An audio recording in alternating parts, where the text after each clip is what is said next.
ಮೆಟ್ಟಿದರೆ ಕನ್ನಡ ನಾಡಲು ಹುಟ್ಟಬೇಕು, ಮೆಟ್ಟಿದರೆ ಕನ್ನಡ ಮಣ್ಣ ಮೆಟ್ಟಬೇಕು. ಬದುಕಿದ್ದು ಜಟಕ ಬಂಡಿ, ಇದು ವಿಧಿಯೋಡಿಸುವ ಬಂಡಿ. ಬದುಕಿದ್ದು ಜಟಕ ಬಂಡಿ, ವಿಧಿ ಅಲೆದಾಡಿಸುವ ಬಂಡಿ. ಹುಟ್ಟಿದರೆ ಕನ್ನಡ ನಾಡಲು ಹುಟ್ಟಬೇಕು, ಮೆಟ್ಟಿದರೆ ಕನ್ನಡ ಮಣ್ಣ ಮೆಟ್ಟಬೇಕು.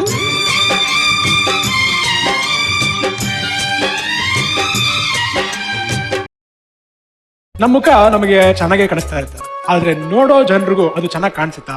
ಹೊರಗಡೆ ಜನರಿಗೆ ನಾವು ಹೇಗೆ ಕಾಣಿಸ್ಬೋದು. ನಮ್ ನಗು, ಅಳು, ಜಗಳ ಎಲ್ಲಾನು ಹೊರಗಡೆ ಒಬ್ಬರೊಬ್ಬರಿಗೆ ಒಂದೊಂದ್ ತರ ಕಾಣಿಸುತ್ತೆ. ಇದೆಲ್ಲ ಸರಿಯಾಗಬೇಕು ಅಂದ್ರೆ ಏನ್ ಮಾಡ್ಬೇಕು? ನಮಗ್ ಬೇಕಾದಾಗೆ ಮನಸ್ಸಿಗೆ ಒಪ್ಪ ಹಾಗೆ ಬದುಕೋದು ಒಂಥರ, ನಮ್ಮನ್ನ ಬದಲಾಯಿಸ್ಕೊಂಡು ಬದುಕೋದು ಇನ್ನೊಂದ್ ತರ. ಆಕ್ಚುಲಿ ನಮ್ ಫ್ಯಾಮಿಲಿ ಒಳ್ಳೇದಾಗೋದಾದ್ರೆ ಯಾಕೆ ನಮ್ಮನ್ನ ನಾವು ಸ್ವಲ್ಪ ಬದಲಾಯಿಸ್ಕೋಬಾರ್ದು?